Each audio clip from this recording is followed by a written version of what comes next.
E aí, pessoal, tudo bom? Aqui quem fala, professor Luiz Fernando, da Escola de Química do UFRJ, e essa daqui é uma aula da pós-graduação da Escola de Química.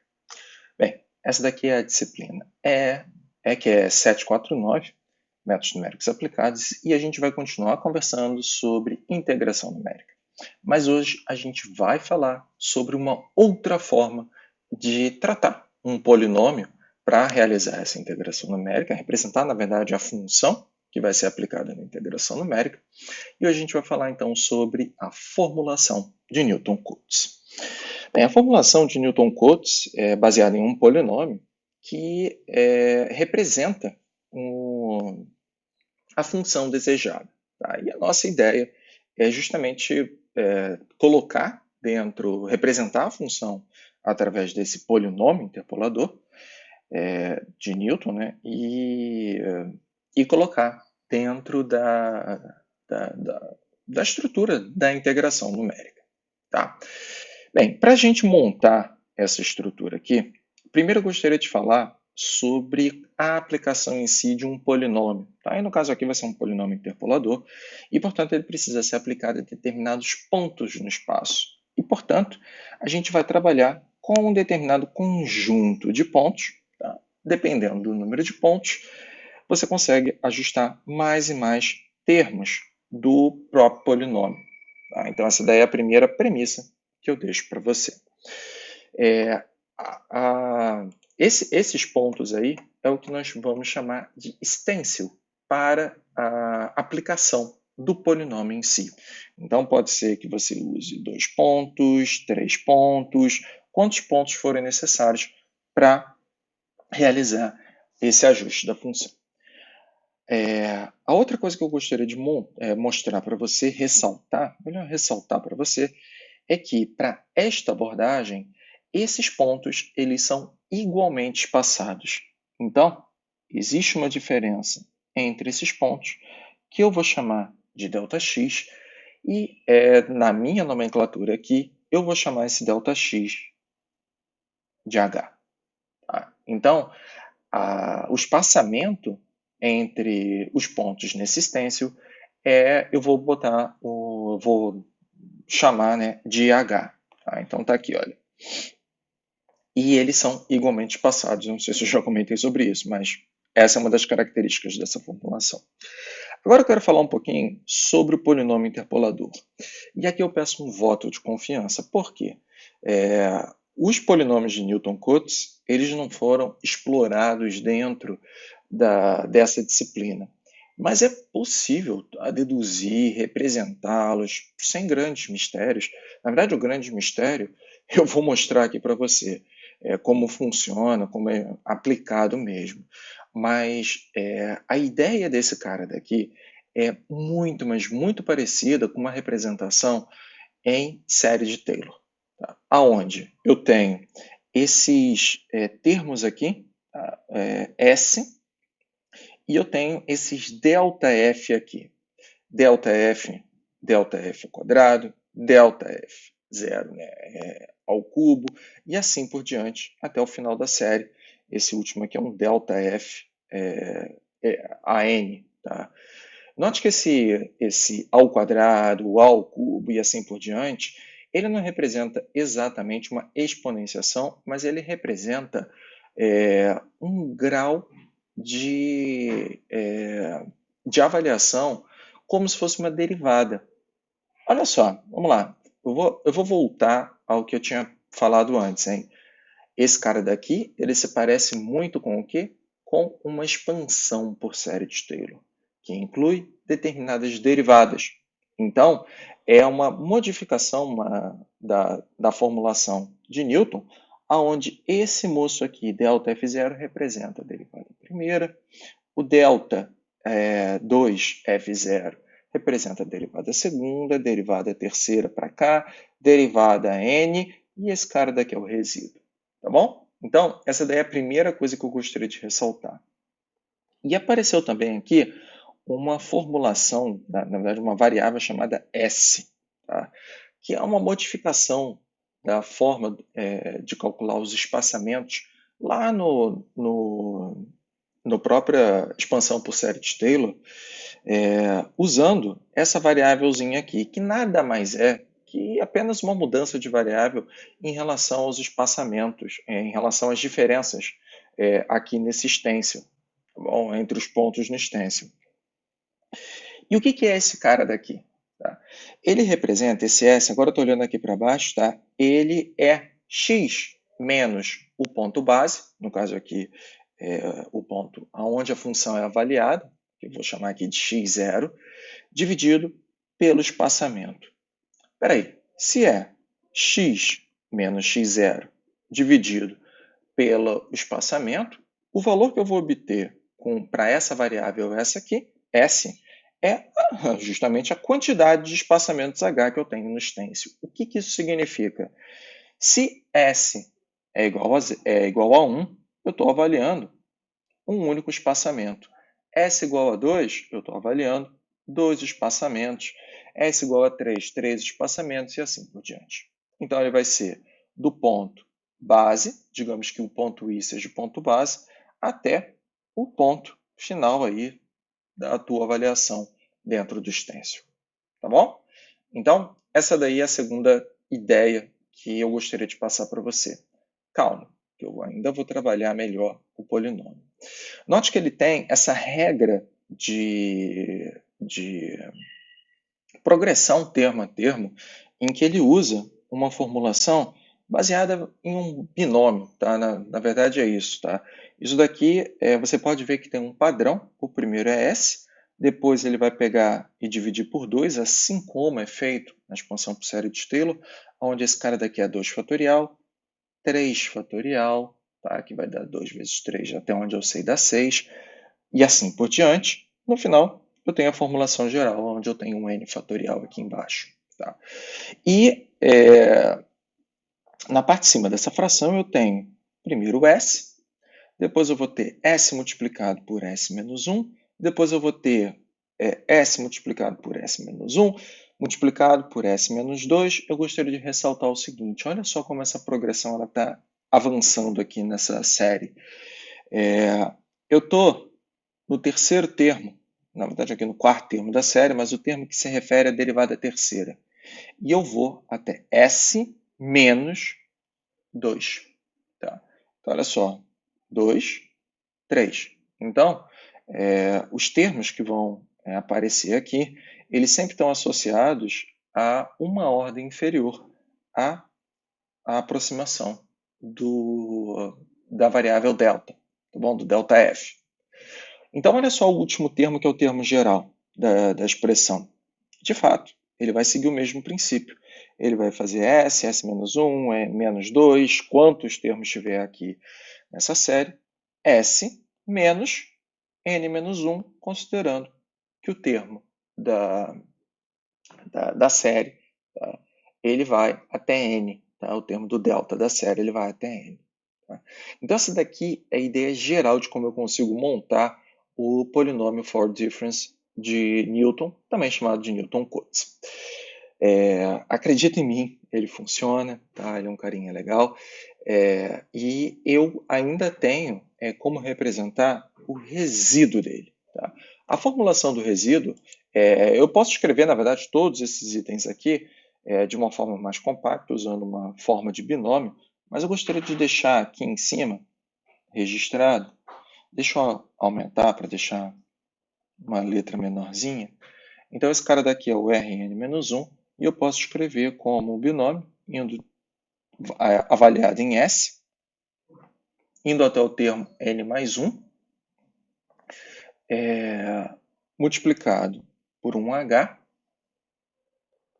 n mais 1, e a representação desse cara daqui, da derivada dele, mais 1, avaliado em um QSI. Esse QSI aí pode ser qualquer valor dentro do intervalo analisado, tá bom?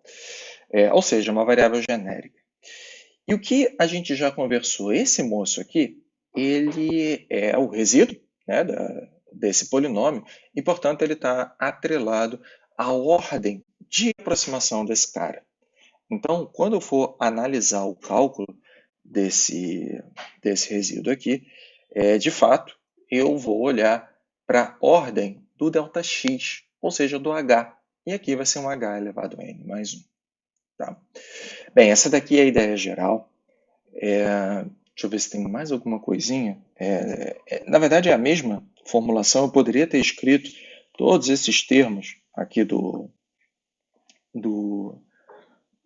somatório em si, né, do polinômio de Newton-Cotes, usando essa expressão e realizando uma transformação usando o H, tá, transformando ele para o H, na verdade a derivada, né, da ordem n mais 1, transformando para esse termo aqui de diferenças. Bem, e o que significa essa avaliação aqui em diferenças? Vamos começar a analisar isso um pouquinho melhor. Bem, ele tem uma definição. Essa definição é que o delta Fi, tá? Zero no caso, né? Ele é justamente uma forma de escrever, né, o delta F avaliado em um ponto x. Tá? E aqui vai ser sempre no ponto base do polinômio.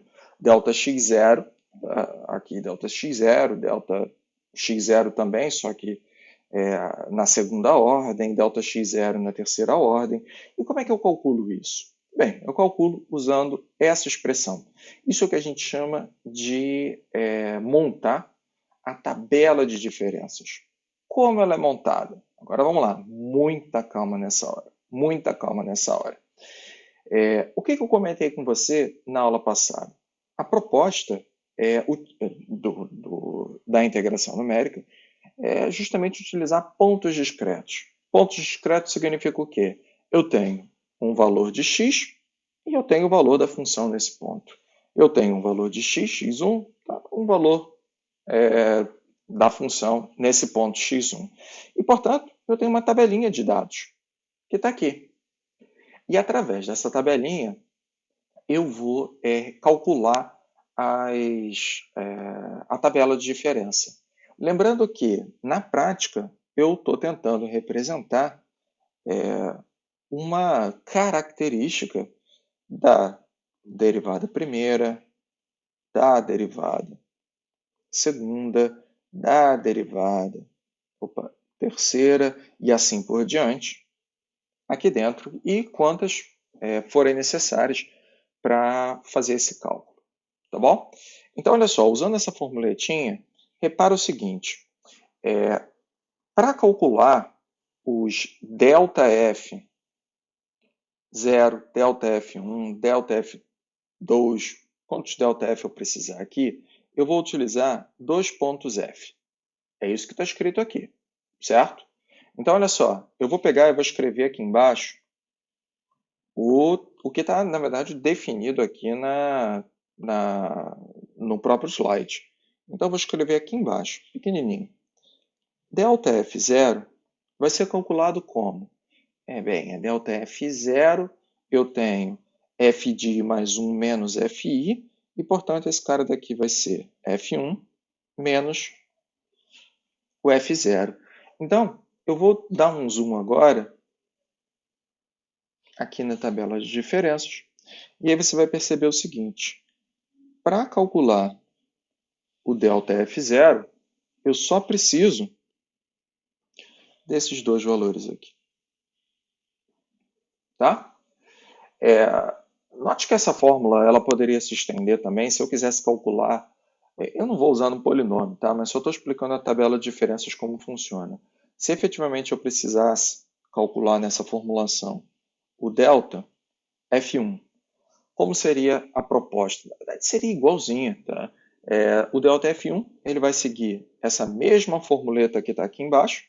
Tá? E aí eu iria utilizar F2 menos F1. Tá? E isso daí se expande. Tá? Então, olha só como funciona a tabela de diferenças. Eu passo a fazer uso do F1 com F2 e, portanto, eu posso calcular também um delta F3. Eu uso o F2. Opa, usei a corzinha errada. O F2 e o F3. Ok, a gente matou aqui a ideia da primeira da primeira tabela. Na verdade, eu usei o númerozinho errado. Deixa eu apagar aqui. Esse cara daqui é o delta F2. Desculpe. Delta F2. E com isso, a gente começou a montar a ideia da tabela. Vocês perceberam qual é a logística aqui? Nessa lógica, eu estou utilizando os pontos, tá? 2 pontos, para gerar um número dentro da tabela de diferenças. Quando for agora estimar as diferenças de mais alta ordem, eu vou seguir o mesmo princípio, a mesma ideia da fórmula. Só que eu vou aumentar a ordem. Eu vou botar aqui em cima, só para você ter uma ideia. Quando fizer o delta 2 FI, agora eu vou usar o delta FI mais 1 menos delta FI. Se a gente fosse agora trabalhar com delta 3 FI, tá? O que muda? Eu ia mudar aqui, ia ser o delta F3, aqui ia ser o 2 e aqui ia ser o 2. Então, o princípio é o mesmo. Na verdade, fica igualzinho. Então, vamos voltar para a tabela de diferenças só para você ver qual vai ser o comportamento. E já eu volto para mostrar como ficaria esse cálculo. Repara ainda, deixa eu voltar atrás. Deixa eu tirar esses carinhas aqui. Isso. Que quando eu fizer esse tipo de expressão, repara que eu posso escrever de uma maneira diferente usando apenas os valores de função avaliados em determinados pontos. Por quê? Porque essa expressão e essa expressão, pô, cara, bem ou mal, eles já foram deduzidos aqui em cima e eles são derivados justamente do valor da função em um ponto. Então vamos lá, vamos de novo lá para a tabela, hein? Então estamos olhando aqui a tabela e agora a gente vai fazer o cálculo desse carinha aqui. Eu quero agora calcular o delta 2 F0. Quais vão ser então os pontos que eu vou utilizar? O delta F0 e o delta F1. Tá? Note então que eu posso também calcular com esse número de pontos que tem aqui, opa, errei, o delta F1 ao quadrado, usando então o delta F1 e o delta F2. Beleza? Eu vou pegar aqui, vou voltar lá para escrever um negocinho, que no fundo, quando eu pegar e realizar esse cálculo, opa, errei a cor. O delta F0 quadrado, ele vai ser calculado usando essa formuletinha que está aqui, mas eu já vou colocar em termos de valor das funções no ponto, tá? Eu já fiz aqui o cálculo, é uma álgebra muito complicada, mas eu tenho certeza que você vai conseguir. Você vai conseguir. 2F1 mais F0. Tá? Então, fazendo a álgebrazinha aí, essa daqui vai ser a formuletinha que eu vou ter. Repare, então, que seguindo o mesmíssimo princípio, eu consigo calcular dentro da tabela de diferenças. Agora eu consigo calcular o delta F3. O delta 3F0, perdão. Usando esses dois carinhos. Tá? E note que isso daí vai depender, então, do número de pontos, quantos pontos eu tiver. Quanto mais pontos você tiver, maior vai ser o teu polinômio. Tá? Então, essa daqui que é a ideia. E eu vou escrever a formuleta aí do delta 3F0, só para ficar registrado aqui no slide para você, usando os valores da função. É um algebrismo, tá? Tranquilex, sem grandes mistérios. Vai dar F3 menos 3F2 mais 3F1 menos F0. Tá bom? Note, então, que pela tabela de diferenças, eu consigo sempre expressar todas as diferenças, esses carinhas que aparecem aqui no polinômio, eu sempre consigo usar valores da função nos pontos. E isso daqui são os pontos discretos e, portanto, eu tenho. Se eu tenho, eu vou conseguir fazer o cálculo do polinômio por completo. Beleza? Então, eu tenho tudo para poder realizar esse cálculo. Então, essa daqui é a primeira ideia de como a gente vai tratar o problema. Vamos lá, vamos olhar agora como a gente vai transformar a integral, então. Então, repara que aqui está o problema. Tá? Ele é o cálculo de uma integral. Está aqui o cálculo da integral de uma determinada função f de x no intervalo de a a b. Tá? Então, aqui eu tenho a ideia mesmo do que seria o desenho de uma função e eu estou limitando nos limites mesmo. Né? Limitando nos limites foi ótimo, mas é isso mesmo. Eu estou aqui nos limites de integração. Tá bom? Bem, a primeira coisa que a gente vai fazer é a aproximação da função em si pelo polinômio. Então, a primeira aproximação, deixa eu deixar juntinho aqui, porque isso daqui é uma aproximação. Vai ser a integral, indo de a a b, mas não vai ser mais da função em si, mas vai ser do polinômio, utilizando a formulação de Newton-Cotes. Pnx dx. Tá? Essa daí é a primeira ideia. Tá? Repare ainda o seguinte. Eu preciso me entender um pouco melhor sobre a forma com a qual eu vou realizar a integração. Para facilitar a minha vida, e vocês vão ver quando eu mostrar para vocês a ideia da metodologia mesma, é muito, mas muito melhor evitar trabalhar no domínio original de integração, ou seja, no domínio de x. Eu vou transformar essa formuleta, essa formulação, usando a definição de S. Deixa eu relembrar você, hein? Essa formulação que está aqui, olha. Eu vou reescrevê-la. Vou escrever aqui em cima, para deixar tranquilinho.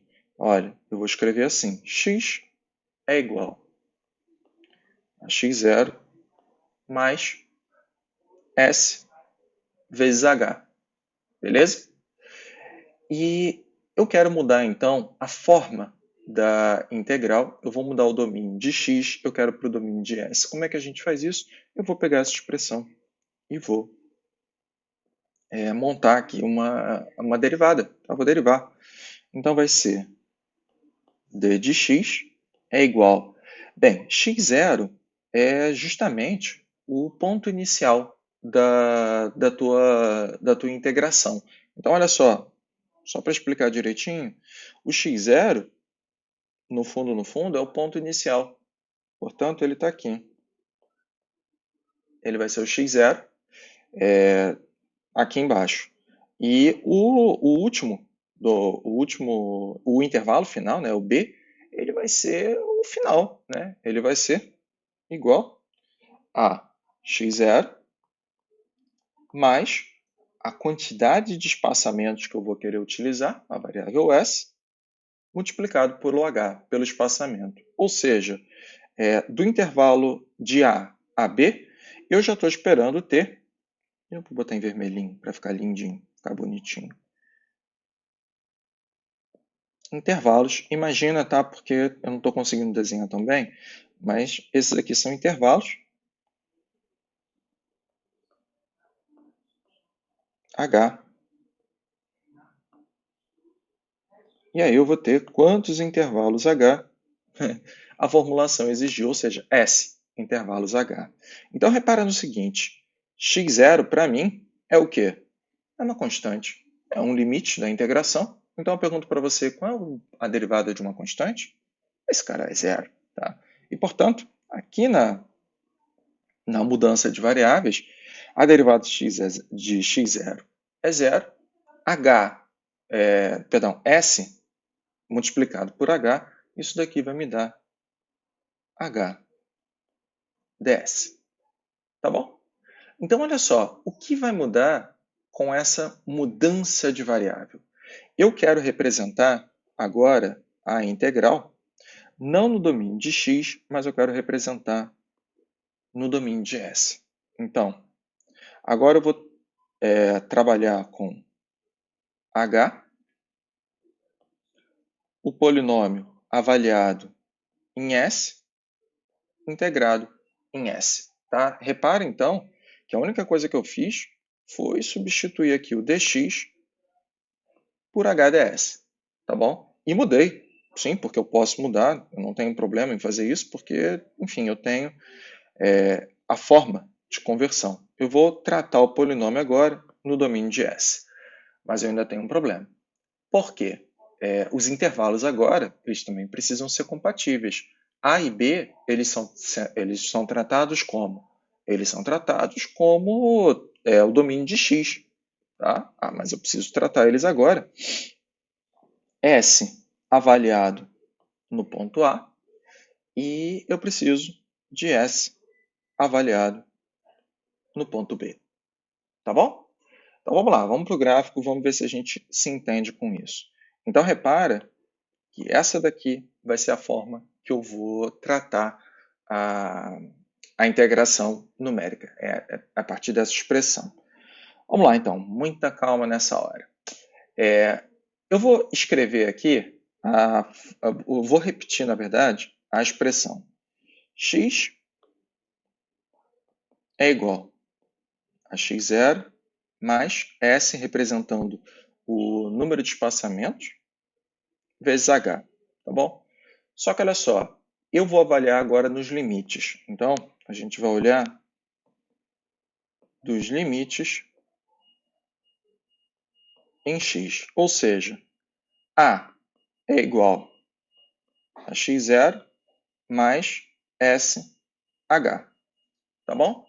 Espera aí. Se isso é verdade, se eu estou olhando essa expressão x igual a x0 mais SH, e eu sei, tá bem claro, que esse daqui é o meu limite inicial, qual é o valor de S para que eu consiga reproduzir essa situação no gráfico? S naturalmente tem que partir de zero, tá, na integração. Então, a partir dessa expressão, eu consigo perceber que S tem que dar zero no limite, pelo menos o limite, né, de integração A para S. Na verdade, eu vou escrever de uma maneira diferente, desculpe, eu que anotei errado. O S avaliado no ponto A, o limite ponto A, ele tem que dar zero, tá bom? E agora a gente vai avaliar no limite superior, em B. Tá? Então, B vai ser x0, x0 mais SH. E aqui, o S, o limite da integral avaliado em B, bem, ele vai ter que ser o quê? Olha, de verdade, esse limite, B, ele trata todos os intervalos possíveis que esse polinômio tem. Porque, afinal de contas, eu estou considerando todos os intervalos até chegar aqui no final. Então, eu vou tratar com o S, tá? O número de espaçamentos que eu tenho para representar o domínio completo nesse processo aqui de integração. Então, eu vou botar isso daqui como uma forma genérica de escrever S. Tá? Então, olha só, o que muda para a gente?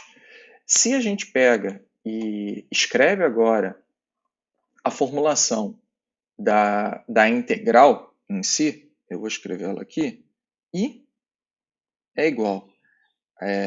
Repara o seguinte, o H, nessa formulação aqui em cima, H é o número de espaçamentos e, portanto, ele é constante. Então, eu vou levar ele para fora da integral. Por quê? Só porque me simplifica a vida. H, a integral agora, ela vai de SA, 0, até o número de espaçamentos total, S, de P, N. Eu vou escrever dessa maneira, eu poderia escrever de outra maneira. Tá? De x0 mais S, H, ds. E essa daqui é a forma com a qual eu quero trabalhar o problema. Tá? Então, vocês vão ver que todas as formulações elas vão partir dessa ideia aqui e elas vão ter diferenças justamente no grau do polinômio em si, no grau desse polinômio que a gente coloca aqui dentro. E aí, dependendo da formulação em si, do grau do polinômio, você vai ter formulações diferentes. Por exemplo, se for um grau de polinômio zero, você só tem a avaliação da função nos pontos, isso daqui é o que a gente chama de regra retangular. Caso o polinômio seja de ordem 1, você tem o que a gente chama de regra trapezoidal. O 2 e o 3 são variações das regras de Simpson. E cada um deles tem uma acurácia diferente. O que acontece? A regra retangular ela tem uma acurácia tão ruim, mas é tão ruim que eu nem vou tentar mostrar para você, tá? Eu vou descartar esse cara daqui de uma maneira sumária, tá? Não quero saber dele. Então as aulas elas vão partir da formulação trapezoidal e depois a gente vai ver as regras de Simpson, tá bom? E vocês vão perceber também o seguinte, que, poxa, uma vez que você entende com carinho, né, a regra de aplicação disso, é só replicar para quando você utiliza polinômios de maior ordem. Então fica bastante simples. Então vocês vão até ver que na aula de regra trapezoidal eu vou com muito mais calma. Em Simpson a coisa pode ser aplicada mais rápida. A outra coisa que eu quero ressaltar é que quando a gente pensa na aplicação dos limites A e B, se eu tiver um limite enorme de integração e ajustar, por exemplo, um polinômio de ordem 1, como usando uma regra trapezoidal, olha, eu vou te dizer o seguinte, não vai ficar legal não. É muito provável que você erre. É muito provável que fique ruim. Então, a gente vai separar o domínio em subintervalos. Então, imagina que existe esse daqui, é o teu domínio original, tá? A e B, e toda a formulação ela vai seguir o princípio de dividir os intervalos da própria integração. Tá? Por exemplo, eu sei que você já viu isso antes, se eu tenho uma integral indo de A a B de uma função f de x dx, eu posso quebrar esse intervalo total por uma soma de integrais. Então, eu vou fazer um somatório de integrais, tá? Indo agora em subintervalos de f de x dx, onde AI e BI eles são subintervalos no domínio completo de integração A e B. Tá? Na prática, isso daqui significa o quê? Que eu vou pegar e vou separar... Opa, desculpa, errei aqui. Eu vou separar o domínio em subintervalos. Tá bom? E esses subintervalos, eu vou realizar a integração agora para cada um deles. Para cada um deles eu vou chamar de uma parcela da integração. Repare, então, que é o mesmo princípio que eu acabei de te mostrar para você, e note que não existe nenhuma aproximação numérica. Essa regra de dividir uma integral em subintervalos é uma regra analítica e ela é completamente válida. Então, eu não perco a acurácia, não perco nada em relação a enfim, a ordem de aproximação realizando essa abordagem. Então, o que a gente vai fazer no fundo? No fundo, e lembre-se, eu sempre vou fazer os cálculos não para o intervalo completo, para calcular a integral total, mas sempre para os subintervalos, para o ΔI. Beleza? Bem, isso daqui é a ideia geral de como a gente vai. Na verdade, eu preparei o terreno aqui para a gente poder discutir as formulações. Espero que tenha conseguido esclarecer. Esse daqui é um ponto que traz algumas dúvidas, então, tá com dúvida? Ficou alguma coisa para trás? Coloca nos comentários, participa no fórum de discussão do ambiente virtual lá do UFRJ e a gente se vê na próxima aula, quando a gente vai falar sobre a regra trapezoidal para integração utilizando o polinômio de Newton-Cotes. Eu vejo você lá. Até mais.